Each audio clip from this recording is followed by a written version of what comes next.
¿Qué tal? ¿Cómo están? Buenos días, bienvenidos a una semana más a Intereconomía Inmobiliario, en un momento en el que hay que analizar la actualidad del sector y en una semana en el que, bueno, pues vamos a conociendo algunos de los estudios, de algunos de los informes que nos están dando esa visión del sector durante ese primer semestre del año. Vamos a analizar el gran momento que atraviesa el sector con una inversión, dicen que podría superar los 10.000 millones de euros en el primer semestre de este año. Son los datos que nos ha dejado, que aportaba la consultora internacional JLL. ¿Y dónde se está? Se preguntarán ustedes, centrando esta inversión. Pues se está centrando en ese sector living, que es el principal motor, con un crecimiento histórico del 625% en el segmento multifamily.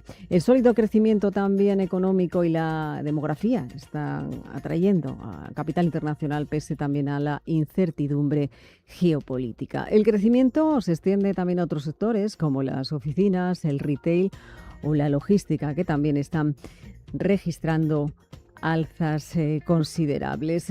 Hoy vamos a hablar sobre inversión inmobiliaria en este programa con Juan Gurucetas, director general de Cropaire, para analizar el mercado y para saber también cómo predicen ese comportamiento y las tendencias de los inversores apoyándose en el Big Data y en la inteligencia artificial. También vamos a hablar del auge de la vivienda en alquiler y sobre todo de ese alquiler turístico después de que el Tribunal Supremo anulara el registro único de arrendamientos de corta duración por considerar que el Estado carece de competencias para su creación. Sobre este asunto vamos a hablar con Rentitab. Nos va a acompañar Santi Armillas, CEO y fundador de esta compañía especializada en la gestión y optimización de activos turísticos. Conoceremos qué es lo que está ocurriendo en el mercado y qué significa esta anulación, entre algunos de esos asuntos sobre la mesa. También esta mañana nos acompaña la compañía John Taylor Luxury Real Estate. Han anunciado su llegada a Cataluña con la apertura de 5 oficinas entre este año 2026 y el año 2028. La compañía refuerza así su presencia en España, apostando por uno de los mercados residenciales de lujo más dinámicos del Mediterráneo. Va a estar con nosotros Iván Barrondo, director de esta compañía en España y también en Andorra. Y con todos estos asuntos sobre la mesa, con todos estos análisis, comenzamos una semana más este programa Intereconomía Inmobiliario.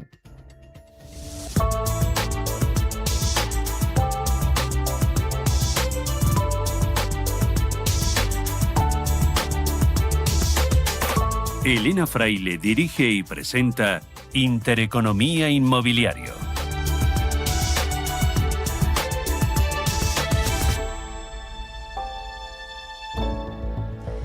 Pues 11 y 12 minutos de la mañana. Vamos a saludar allá a los invitados que nos acompañan aquí en los estudios. Juan Guruceta, director general de Cropaire. Bienvenido, Juan. ¿Cómo estamos? ¿Qué tal? Buenos días, Elena. Un placer estar Casi aquí. no llegas hoy, ¿no? Casi no llego. Hay un Está atasco. Madrid colapsado. Sí. Es un calor espantoso, además. Sí, ¿no? Va subiendo la temperatura. Un poquito. Bueno, también sube la temperatura, no sé si decirte en el sector, pero sobre todo en la inversión, ¿no? Está cogiendo, velocidad.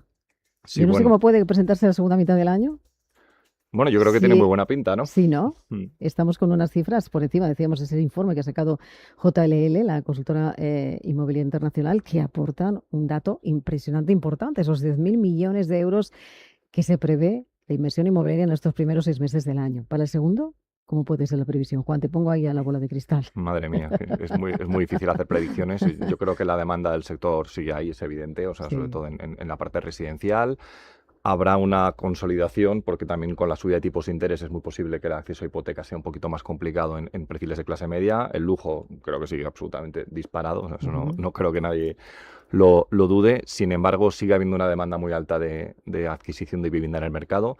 Creo que la inversión va a seguir ahí, sin duda, y además creo que también la contrapartida, digamos así, del final de la guerra, creo que también va a abaratar el coste de los materiales a la hora de ejecutar estas promociones, con lo cual para los propios promotores pues va a ser una oportunidad muy buena para seguir materializando esas obras ejecutarlas en tiempo y forma, sin desviaciones presupuestarias, que aquí nunca se sabe, depende del discurso que tenga el señor Trump, pues podemos tener un incremento. Una cosa u otra, pero vamos, absolutamente, ¿no? Entonces, ahora vamos a hablar, porque fíjate, esta apertura del estrecho de Hormuz, que puede significar también, ¿no? Hablando de tipos de interés, que exista, bueno, para contener esa inflación, esa subida, pero que no se eleven más los tipos de interés para los próximos meses, que sería algo importante para no incrementar los costes, que es lo que le preocupa al sector en este momento. Vamos a analizarlo enseguida, pero te voy a hacer una pregunta más, así para tomar así asiento. Hablamos de tendencias, porque esa inversión se está yendo hacia el living. Si tuvieras que decir cuál va a ser la tendencia o marcar qué es lo que va a marcar la tendencia en los próximos 5 años, ¿tú qué me dirías que es la tendencia en los próximos 5 años? Residencia lujo y residencia lujo en costa. ¿En costa? Pues es que tenemos aquí a Iván Barrondo, el director de John Taylor en España y en Andorra. Bienvenido, Iván, ¿cómo estamos? ¿Qué tal? Buenos días, muy bien. ¿Qué tal todo? Bien. Muchas gracias. Calor también, contento. ¿no? Bien. Pero tú viajas mucho últimamente, ¿no? Bueno, voy ¿Sí? donde me necesitan. Ah, sí. Ahora una de los lugares es esa zona de Cataluña, con la apertura de 5 nuevas oficinas entre los próximos 2 años. 2 años, eso ¿Qué es lo que está pasando? El plan, bueno, Barcelona es the place to be. Ya tendríamos que haber estado quizá, pero es verdad que no ha corrido sus mejores tiempos en el pasado más reciente, Cataluña en general, por temas políticos, y la inversión siempre es un poco miedosa, pero creo que ahora es el momento oportuno. Tomo las palabras de que efectivamente el residencial de lujo está funcionando muy bien, y la expectativa es que siga siendo así en los próximos años, y nos ayudaremos de Barcelona y Costa Brava, pues que son 2 sitios increíbles, que yo creo que la propia red John Taylor a nivel internacional lo estaba demandando, ¿no? ¿Cómo podemos no estar en Barcelona o en Costa Brava a día de hoy? 5 oficinas en los próximos años, esa es la línea estratégica, con un crecimiento que entiendo que habéis estimado, ¿no? ¿Cuáles son vuestras previsiones para ese crecimiento de lujo en los próximos años? Bueno, mucho si seguimos como estamos, quiero decir, porque venimos con una inercia y un crecimiento espectacular. Entonces, bueno, nuestro propio crecimiento a nivel compañía también se va a basar por el crecimiento de número de oficinas y demás. En cuanto a los precios, bueno, la oferta es escasa, la demanda es altísima. Eso garantiza que por lo menos los precios se van a comportar muy bien. Crecimientos por encima de 2 dígitos, como hemos venido viendo, será difícil mantenerlo en el largo plazo, ¿no? Entonces, bueno, si ahora consolidamos con sentido y con cabeza, pues estaría bien. Es una buena previsión. Iván, no sé si preguntarte a qué precio está el metro cuadrado, por ejemplo, en zonas, porque vais a estar presentes en Costa Brava. ¿Cómo se ha incrementado ese precio del metro cuadrado en los últimos años? ¿Y dónde se sitúa ese precio ahora mismo, aproximadamente? Bueno, la cifra real del crecimiento en Madrid, que es donde estamos hace años, efectivamente... Siempre hablamos de submercados o micromercados, ¿no? Cuando estás en el high-end, claro, cuando yo digo que el precio medio puede ser 12 o 15.000 euros metro cuadrado, precio medio del tipo de propiedades que nosotros manejamos, pues alguien se puede quedar helado, ¿no? Porque tú coges las estadísticas más generales de precio medio de vivienda y dice que el precio en España está 5.500. Y dice, bueno, a mí que me digan dónde, por lo menos no en el target en el que nos movemos nosotros, ¿no? Luego en Madrid, pues estamos en ese entorno del 15% en las mejores zonas. ¿Por qué en Barcelona ahora es el momento? Pues porque todavía en Barcelona estamos viendo precios medios en zonas muy exclusivas entre 7 y 8.000 euros. Luego creo que todavía hay una expectativa de revalorización en esas zonas. Y son unas zonas espectaculares porque confluye una serie de cosas que son necesarias para que funcione. ¿Y tiene margen de subida el precio de la vivienda de lujo en España? En unas zonas... Sí, en otras no tanto. Es decir, en Barcelona y Costa Brava estoy seguro que los próximos 5 años van a ser espectaculares, porque Barcelona ha sufrido y ahora la expectativa es toda positiva. Es decir, todo el contexto hace que pensar que estamos en un momento mucho más pacífico desde un punto de vista político, regulatorio, y Barcelona tiene lo que tiene y lo que ya tenía antes, ¿no? Que es una exposición internacional espectacular, una conectividad, calidad de vida, y bueno, una preservación también del patrimonio y de la naturaleza en Costa Brava muy importante, que eso el dinero y los inversores prime lo valoran mucho. Ahora seguimos hablando de todo ello, pero saludo también a Santi Armillas, fundador de Rentitab. Santi, bienvenido, buenos días. ¿Cómo estamos? ¿Qué tal? Muchas gracias, un placer estar aquí con vosotros y poder compartir esta tertulia. Me encanta. Lo que hacéis, porque además tú eres muy joven. Yo soy muy joven. ¿Cuánto tiempo llevas en el Bueno, sector? A ver. eso me dicen, eso me dicen. Nosotros llevamos 4 años con la Sí. compañía. Yo tengo 29 años, aunque todo el mundo dice que parece que tengo alguno menos, Sí. pero son 29. Y nosotros lo que hacemos es operar activos hoteleros. Operamos activos, nos especializamos en tecnología. Hemos sido una empresa de un crecimiento rapidísimo y bueno, pues al final lo que intentamos es todos esos activos hoteleros que llevan muchos años en el sector, hay mucha confusión con licencias y con todos los permisos que se necesitan, pero hay miles de activos que tienen licencias antiguas, obsoletas y que ellos mismos también están obsoletos. Entonces nuestro cambio es darles una capa tecnológica y operativa en el que podemos ahorrar muchísimos costes y también mejorar la experiencia, y aportando algo de CAPEX, pues les podemos dar también a los huéspedes una mucha mejor calidad. ¿Eso qué nos hace? Pues bajamos muchísimo el coste operativo de estos activos, que suelen ser chiquititos y que han requerido incluso de personal físico allí, etcétera, que no es necesario para activos de hasta 40, 50 plazas, y luego les mejoramos mucho el precio por noche, y de esa forma pues conseguimos actualizar todos esos activos que hablo que tienen licencias muy antiguas, que no hay por qué conseguir licencias nuevas, que existen muchísimos activos turísticos en España para poder mejorar y operar. Gestionáis actualmente más de, si no me equivoco, corríjame las cifras, 200 propiedades en más de 25 ciudades Exacto. de España. ¿Cuántos años lleva RentiTap en el mercado y cómo se consigue gestionar 200 activos? Sí, en estos activos, decir primero que tenemos un poco de todo tipo, de este tipo de activos que he comentado, que son tanto pequeños como algunos hoteles un poco más grandes, pero ¿cómo se consigue? Pues principalmente con tecnología. Yo siempre digo algo que creo que es muy importante para la historia de RentiTap, que yo soy de Soria. Empezamos en Soria y creo que eso nos hizo tener que expandir en toda España, porque tuvimos que desarrollar mucha tecnología, poder hacer todo de forma remota y empezar a gestionar en cada lugar. Entonces, lo que hacemos es tenemos equipos en las zonas, pero principalmente todo se hace de forma tecnológica y remota, y esto nos permite poder gestionar estos activos que no te requieren personal físico en todas las ubicaciones. Oye, ¿cómo comienzas en Soria esta aventura profesional?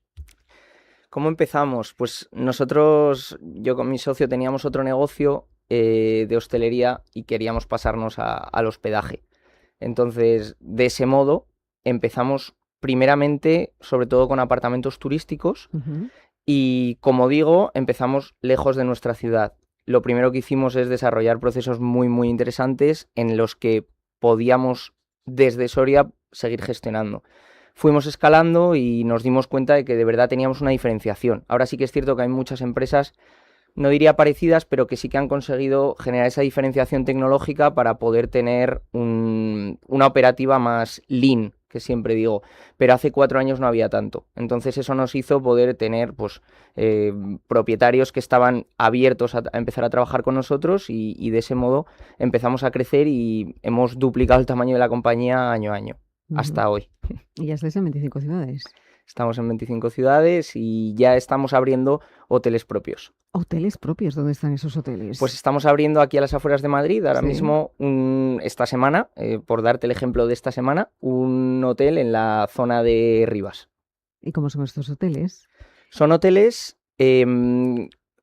no muy grandes, porque seguimos con la filosofía de no queremos tener personal, queremos tener una empresa super lean. Entonces este es un hotel de 36 plazas y en el que aportamos pues todo un check-in 24 horas, es un hotel de una calidad media, es un hotel de 2 estrellas, y con lo que buscamos es dar una experiencia al cliente pues de 2026, lo más actual posible, en el que el cliente no tenga que llegar con su DNI, que estás 15 minutos allí dando el DNI a la recepción, ya lo has hecho en tu casa, tienes un código de acceso, llegas a tu habitación, pero a la vez tienes una recepción 24 horas totalmente virtual en el que puedes llamar a cualquier hora del día y te atienden. Entonces es dar esa facilidad tecnológica más ese trato personal vía siempre remota.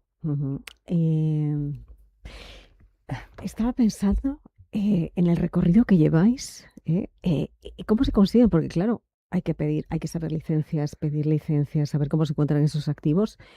Es muy difícil tener esos activos, conseguir esos activos, buscar esos activos en este momento.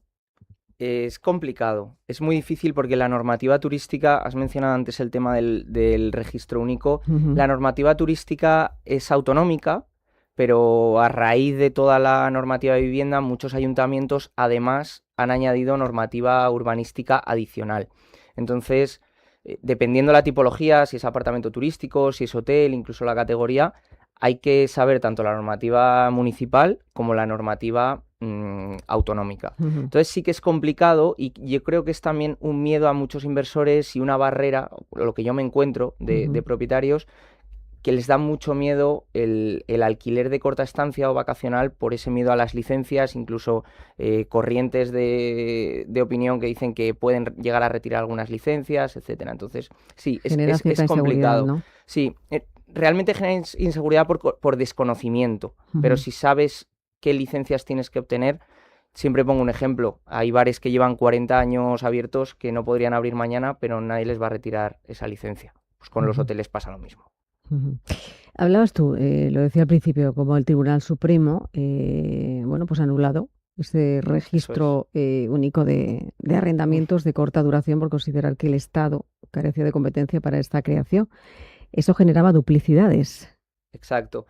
Al final, el Estado, el gobierno que tenemos, no el Estado, el gobierno que tenemos, lleva años queriendo entrar en el mercado de alquiler vacacional. Y no puede, porque al final el alquiler turístico, como hemos dicho, es una competencia de la comunidad autónoma.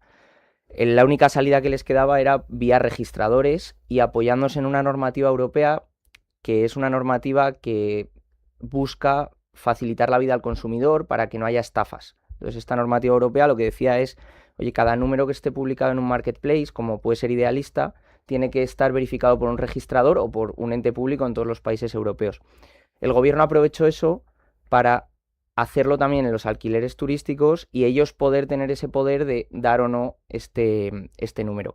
¿Qué pasa? Pues que para los anuncios de alquiler temporal que se publican en Idealista, que no tienen una licencia turística, etcétera, tiene sentido y de hecho Europa no lo ha tirado, pero para los alquileres turísticos no tenía ningún sentido, porque las comunidades autónomas, de hecho fue Canarias quien lo lideró, que es una industria muy importante en Canarias, denunciaron que era una duplicidad, que ya había un número de registro y que ese número de registro era el que debía estar.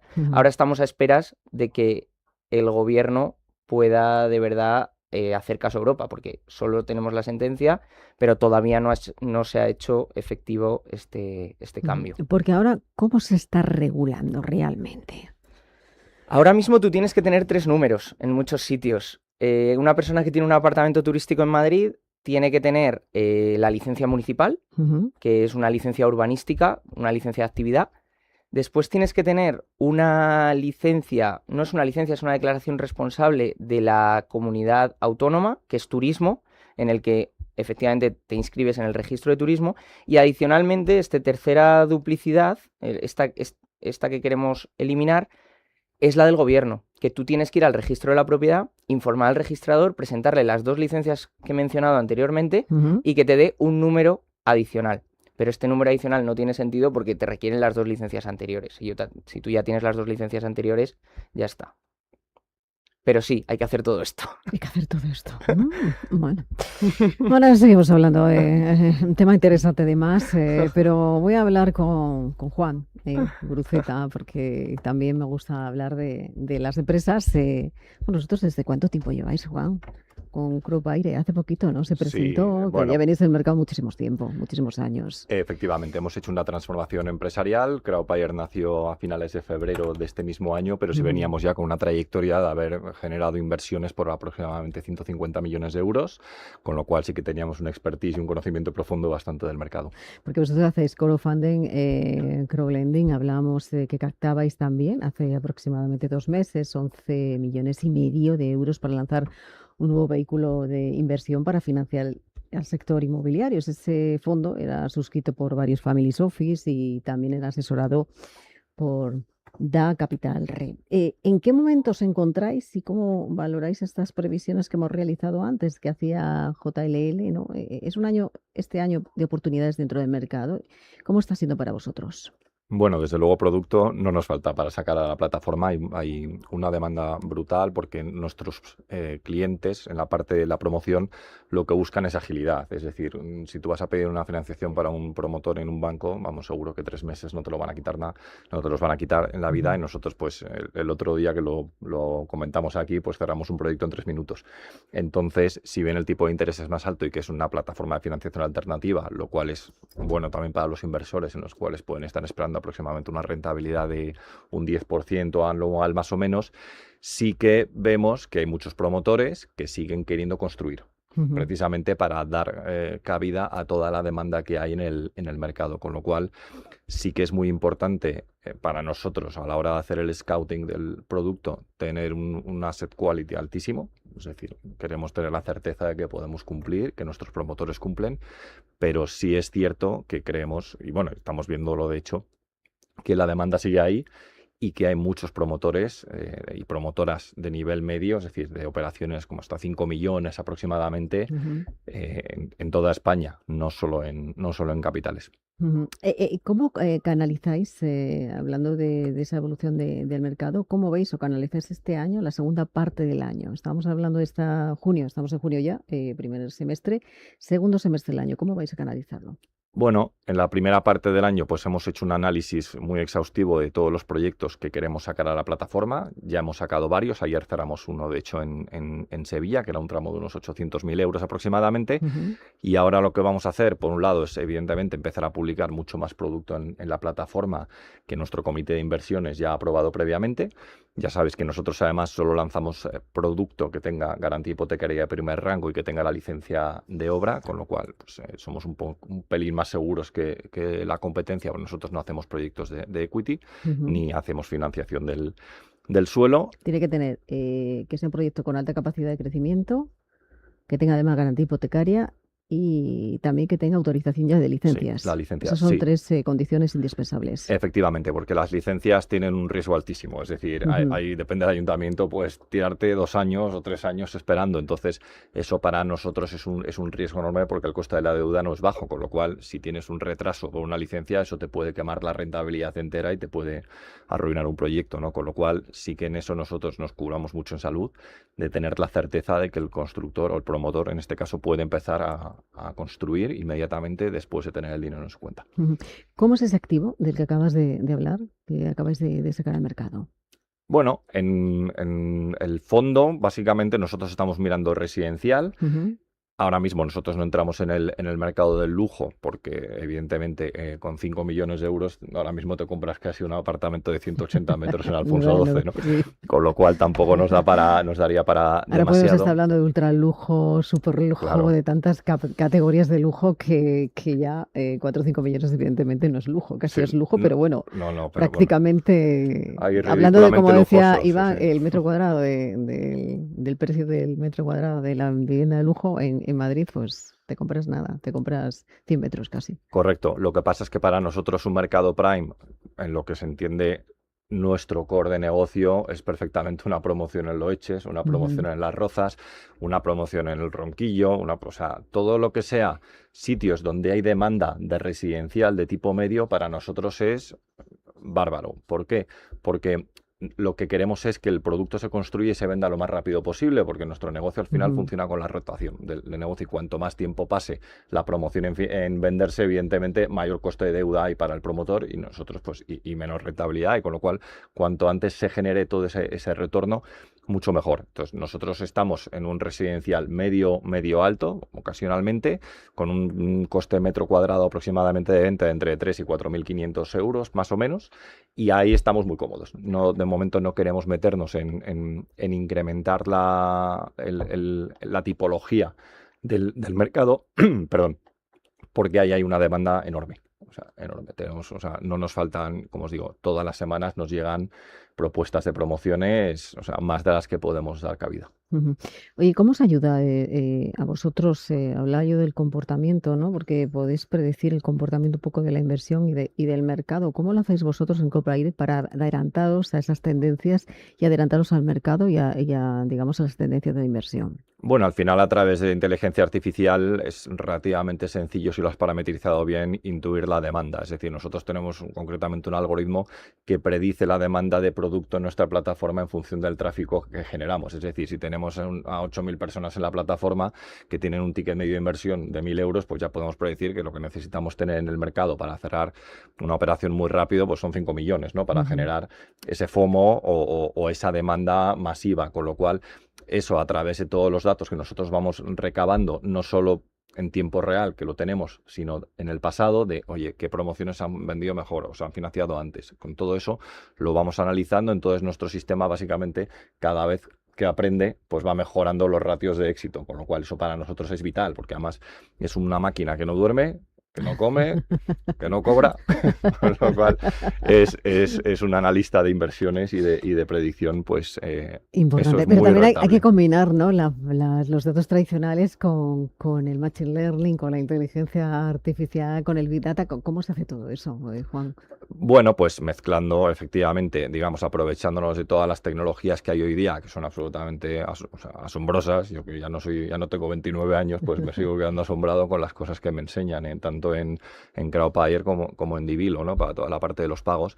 Entonces, el objetivo siempre es que no vamos a dejar que una máquina tome decisiones por nosotros. Es decir, siempre va a haber un comité de inversiones, va a haber personas detrás que van a decidir si la información que nosotros hemos obtenido es certera, si nos la creemos al 100% y cómo gestionamos esa información para mejorar nuestra calidad del producto, porque al final nosotros lo que queremos es que nuestros inversores que meten dinero esperando su rentabilidad cobren los intereses puntualmente y reciban el principal una vez que vence el préstamo el mismo día. O sea, no queremos tener retrasos ni nada, a pesar de que evidentemente en una promoción siempre puede haber contingencias, con un retraso en la licencia de primera ocupación, con un retraso, pues con estos vaivenes de Hormuz, pues oye, que no han llegado unas columnas de acero a no sé cuántos, con lo cual siempre hay, digamos, factores impredecibles que ni siquiera la IA puede predecir, ¿no? Porque al final, pues, insisto, estamos en manos de políticos y esos, pues, puedes más o menos... No se predice nunca lo que puedan pensar, ¿no? Efectivamente. Lo que puedan decidir. Bueno, puede haber opciones, pero tampoco hemos llegado a tanto desarrollo todavía, pero lo haremos. ¿Y qué significa para vosotros? Porque estamos hablando mucho en los últimos años de esta construcción industrializada, de la necesidad de vivienda asequible, la necesidad de vivienda prefabricada. ¿Qué es para vosotros la vivienda industrializada? ¿Estáis entrando en modelos de vivienda industrializada o de vivienda prefabricada? Bueno, sí que creemos que va a haber un boom. Eso todavía no ha llegado. Es una semilla que está empezando a florecer. Pero de cara a financiación sí que nos gustaría entrar, pero tiene unos retos pues interesantes, sobre todo jurídicos, porque al final una casa prefabricada, tú si constituyes una hipoteca, o sea, ¿cómo registras la hipoteca con el suelo? ¿No? Porque al final lo que ha sido es una grúa, que lo han montado en una parcelita, ¿no? Con lo cual... Porque la ley no está adaptada Todavía no. a la financiación de este tipo de productos. Efectivamente, entonces si tú tú no podrías hacer de facto una hipoteca como existen ahora mismo sobre una casa prefabricada, porque no tendrías el control del suelo, solo tendrías la parte, digamos, material de la vivienda, pero ya de facto ya no sería una hipoteca, con lo cual ahí hay que entender muy bien el reto que supone y sobre todo cómo estructurarlo. Es decir, seguro que soluciones hay, pero todavía tenemos que tener un marco regulatorio claro para poder ejecutar esas operaciones con seguridad, porque lo estábamos hablando, ¿no? La regulación hoy día es un stopper enorme, porque además el problema es que en Europa cometemos un gran error, que es que cuando vemos algo que no conocemos, lo regulamos inmediatamente, no vaya a ser que se nos vaya de las manos. Y en Estados Unidos es al revés, ¿no? Vamos a fomentar la libre competencia, no es de regularizar, sino vamos a supervisar, pero oye, aquí que cada uno se busque las habichuelas, ¿no? Entonces...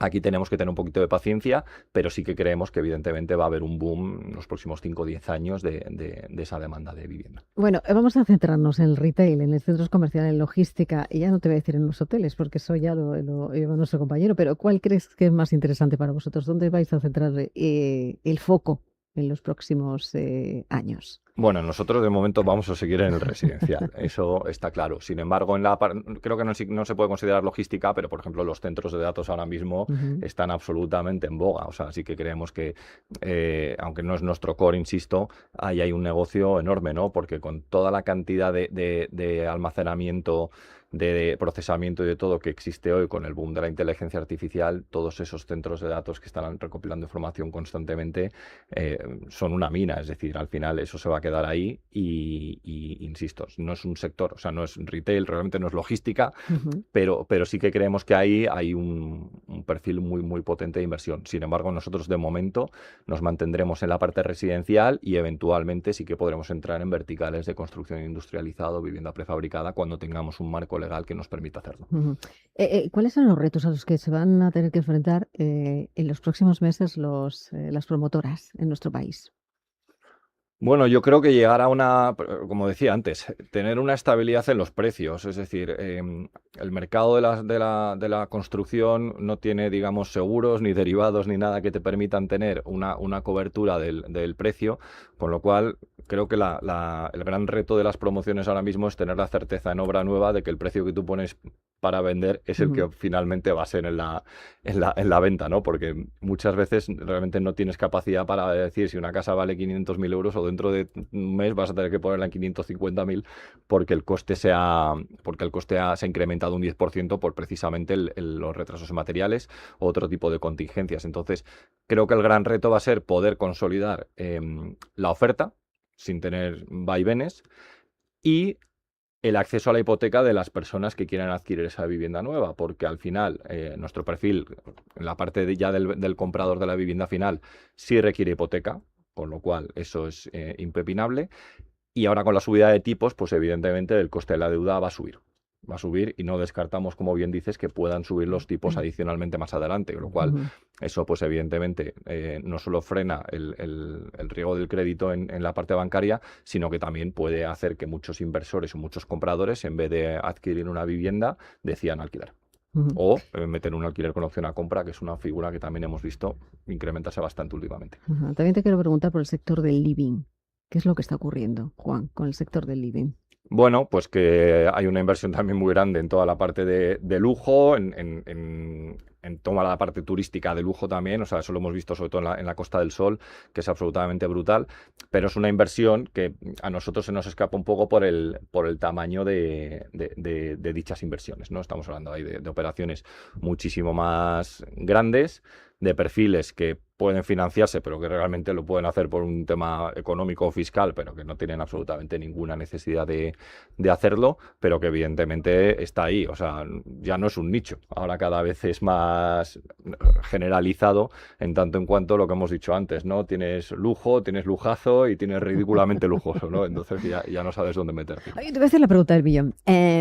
Si hay un inversor que tiene capital, ¿vale? Que nos esté escuchando, ¿cuáles son esos sectores, segmentos que debe vigilar o a los que debe estar atento? ¿Atento para invertir o para no invertir? Para invertir. Bueno, para invertir o no invertir. Podemos hacerlo así, que no inviertan o que inviertan. Bueno, yo desde luego, perdón porque voy a seguir con mi mantra, pero yo desde luego si yo soy inversor y lo que pretendo es invertir para tener una rentabilidad, invertiría en residencial. Y en residencial, si estoy en living, en residencial turístico de alta gama. O sea, al final, vamos, desde luego John Taylor lo sabrá, porque también tienes chales en Courchevel a 150.000 euros por semana de alquiler. Entonces, es decir, ahí me parece que hay una rentabilidad enorme. Es muy importante que en la parte del alquiler siga habiendo, o haya una regulación estable, ¿no? Que es algo que, por ejemplo, en Barcelona no ha sucedido. Pero si tenemos un marco jurídico estable con el perfil de inversor que está entrando en España, yo desde luego ahí anidaría un poquito de capital. Iván, pues te lo dejo ahí, ya. Sí, te lo dejo puesto ahí. Estoy totalmente de acuerdo. Posiblemente a lo mejor hay otras inversiones más especulativas, pero la inversión en vivienda es una inversión segura y rentable. Y el lujo también. Y el lujo también. Más que nunca. Sí, el ultralujo o esos otros peldaños de los que estamos hablando ya no buscan una rentabilidad específica. O sea, eso es quizá quien compra y vende ese tipo de propiedades no lo hace con esa finalidad especulativa. Es una necesidad. Necesidad quizás no es la palabra. Es un lujo vital para determinadas personas el comprarse una propiedad de determinados precios. Pero bueno, ya no está buscando el comprador rentabilidad. No, ¿qué busca? ¿Calidad de vida o busca esa segunda residencia? ¿Qué busca? Bueno, la segunda residencia o la tercera, ¿no? Es decir, cuando tú tienes varias propiedades en tu cartera, en tu patrimonio, no buscas una rentabilidad. En Madrid, especialmente, hemos sentido durante los últimos años una demanda muy fuerte latinoamericana en la que la gente lo que quiere es, en parte, poner a salvo parte de su patrimonio en un mercado distinto, con una regulación, en fin, predecible y segura. Y esa es una forma de preservar tu patrimonio, mantenerlo. No le buscas una rentabilidad específica, pero sí por lo menos la pones en otro sitio, ¿no? Vas sacando parte del patrimonio de un sitio y lo pones en otro con una expectativa de seguridad y, bueno, de una rentabilidad media suficiente para que lo justifique, ¿no? Desde el punto de vista del promotor, la necesidad de vivienda es flagrante. Cualquier persona que le preguntes por la calle es así. Es fundamental, esencial construir vivienda para contener los precios, porque si no la demanda va a seguir subiendo. No solo la culpa de la subida de precios es de los extranjeros que compran muchas viviendas, es que los españoles de clase media necesitan cambiarse de vivienda, no de 5 millones de euros. Una pareja de jóvenes de 29 años que se quiere comprar una vivienda, es que no puedes pagar 1 millón de euros, es una salvajada. No hay, digamos, ingresos que lo sostengan, ¿no? Entonces hay que construir vivienda y todo lo que sea inversión en vivienda creo que va a ser rentable y necesaria para controlar los precios. Luego, es que estaba diciendo, obviamente, porque dice Santi, sí. Yo voy a preguntarle, ¿tú tienes vivienda en propiedad, Santi? Yo tengo vivienda en propiedad como inversión, pero, ¿tú no? pero yo vivo de alquiler. Yo también. ¿Así? Yo vivo de alquiler. También. Oye, Sí. eso a lo mejor dice algo, ¿eh? Sí, yo tengo viviendas en propiedad de inversión, no, pero estoy súper de acuerdo porque creo que todo el recorrido que queda de construir es súper importante porque hace falta ese tipo de vivienda también porque la regulación no ayuda a que las viviendas de España, que la mayoría tienen 40, 50 años, se vayan rehabilitando. Al final estamos topando los precios de los alquileres, estamos hablando de que los inquilinos pueden no pagar. Entonces, ¿qué pasa con los propietarios? Que al final el propietario dice, ¿para qué voy a arreglar una casa que tiene 40 años y me van a pagar 1.500 euros igual, la arregle o no la arregle? Entonces creo que hay que fomentar ambas cosas, tanto rehabilitar todo lo que tenemos antiguo, que tenemos un parque inmobiliario súper antiguo, como construir nueva vivienda. La oferta, del lado de la oferta puede ser construyendo o efectivamente fomentando el que salga el producto que está escondido al mercado, en alquiler, porque es que efectivamente es flagrante los precios y hay muchas viviendas que están vacías, porque el propietario prefiere no asumir el riesgo de que se la ocupen o que le tengan que decir a qué precio tiene que poner la vivienda. Cuantas más viviendas haya en el mercado, tendrás más opciones de elegir y presionará a la baja los precios. Si solo tienes 2 apartamentos por elegir, pues ¿qué prefieres? ¿Un susto o la muerte? No tienes muchas opciones.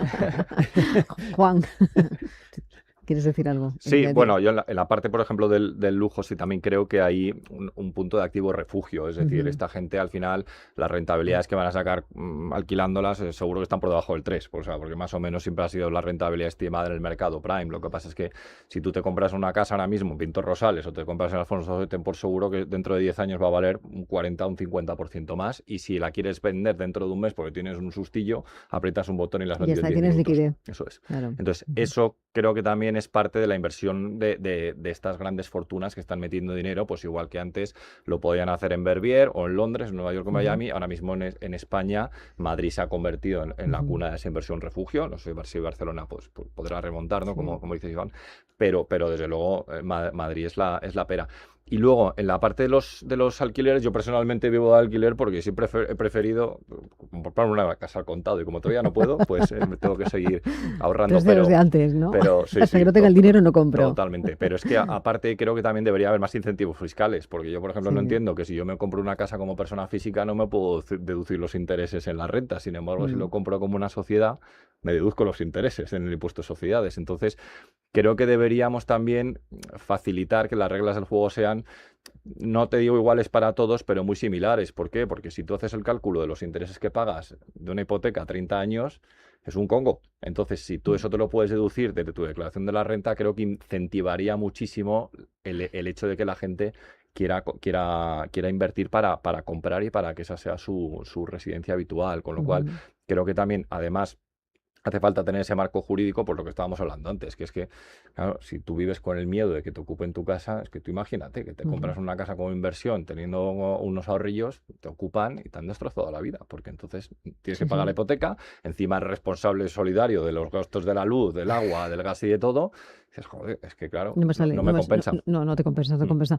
Iván, fíjate, estaba pensando en el lujo y hablabas tú, bueno, Madrid, perfil de las personas que han comprado vivienda de lujo en los últimos años. Latinoamericanos, no sé si cambia la tendencia. Sí, bueno, ahora están viniendo también otras nacionalidades. Los norteamericanos es una novedad en Madrid, digamos, como demanda. Pues ahora hay muchos norteamericanos quizá un poco, bueno, pues empujados por el trumpismo. Es decir, hay mucha gente que no le gusta lo que ve en su país y están comprando en Madrid, norteamericanos. Latinoamericanos los ha habido desde hace mucho tiempo. Norteamericanos son nuevos y bueno, pues mucho europeo también. Están viendo ese valor refugio. Sí, claro. Pero está ocurriendo lo mismo en Cataluña. Bueno, ¿o es otro perfil muy diferente? No, bueno, yo creo que por eso creo que es el momento adecuado para entrar en Barcelona o en Cataluña, Barcelona y Costa Brava básicamente, que es donde vamos a estar. Precisamente por la oportunidad del momento de que yo pienso que ahora es solo a más, ¿no? Es decir, sigue siendo una ciudad con oferta muy escasa y con una demanda muy alta. Los compradores, además, hoy por hoy no va a ser un vecino de la ciudad seguramente el que compre estas viviendas de lujo, ¿no? El comprador seguramente va a ser un dubaití, un francés o un suizo, ¿no? El que va a comprar una vivienda en Costa Brava.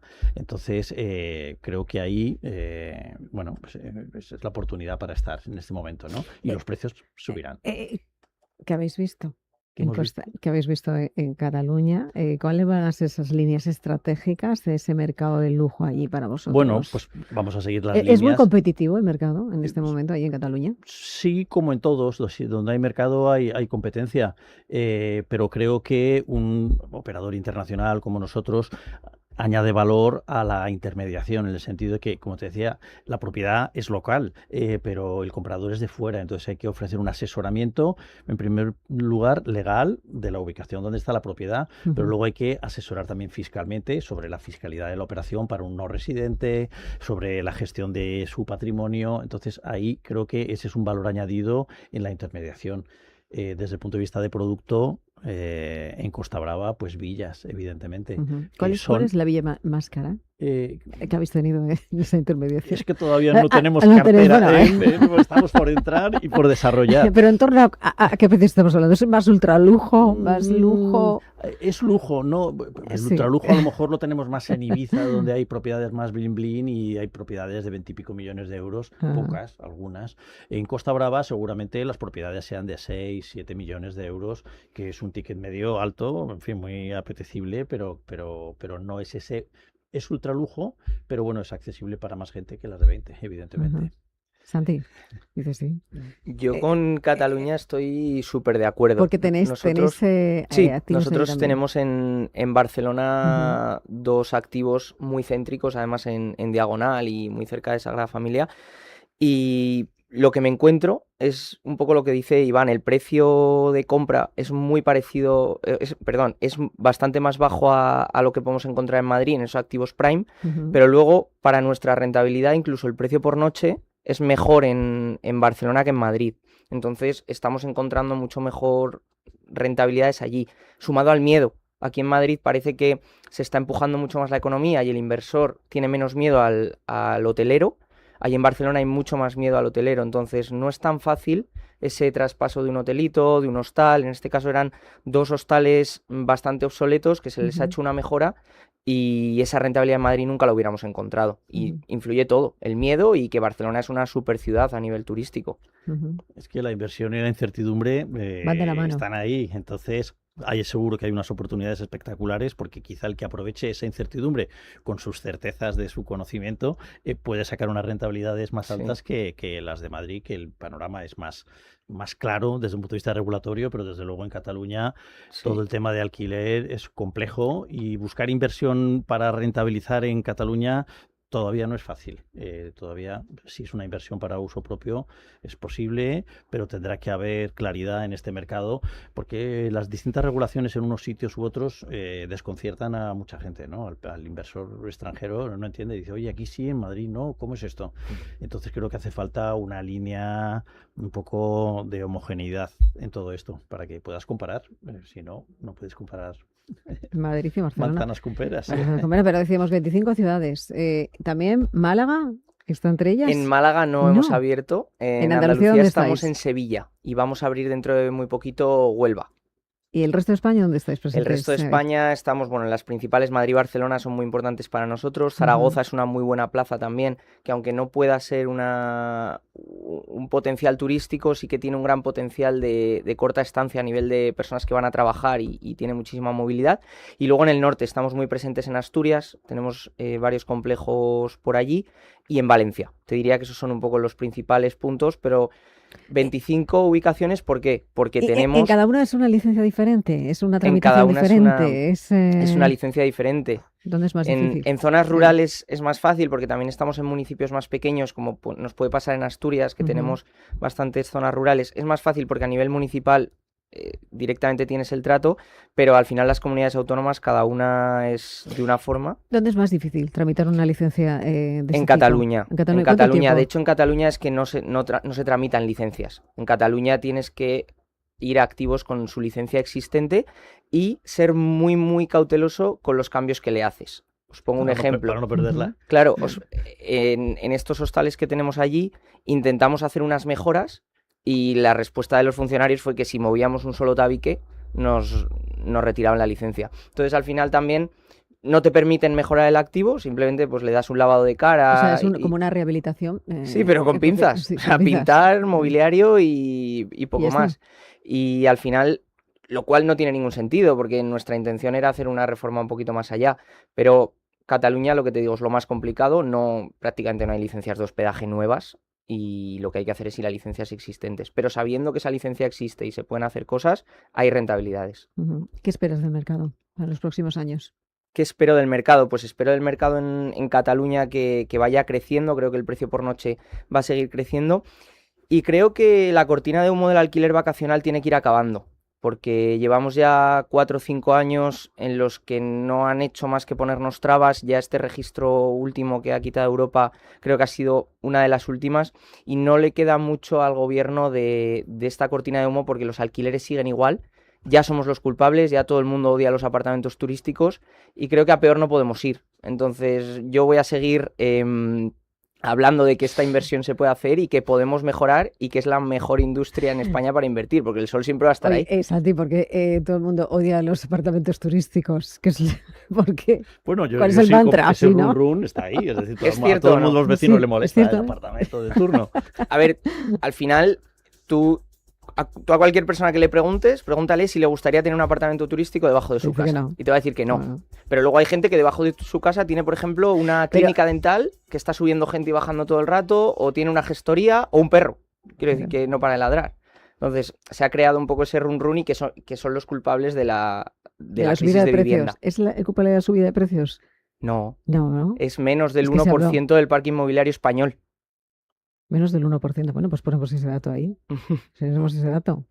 Está bien, el 1% tan solo. Claro. Bueno, ¿Cómo va a afectar a todo el parque inmobiliario? no puede afectar. De hecho, en Cataluña